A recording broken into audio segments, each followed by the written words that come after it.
Vou fazer uma campanha só pra ver se eu ganho pra vereador. Ele fez uma vez, né? Se Ficar lascou. coçando o saco e ter um salário que nenhum doutor. Todo mês só ir no banco para o seu dinheirinho retirar. E depois voltar pra casa, tirar um cochilo para descansar. Ai, como é difícil a vida do vereador. Todo dia, segunda e quarta não faz nada.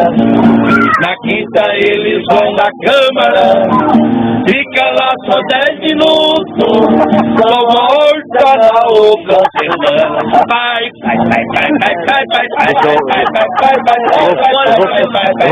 Vamos acabar comigo.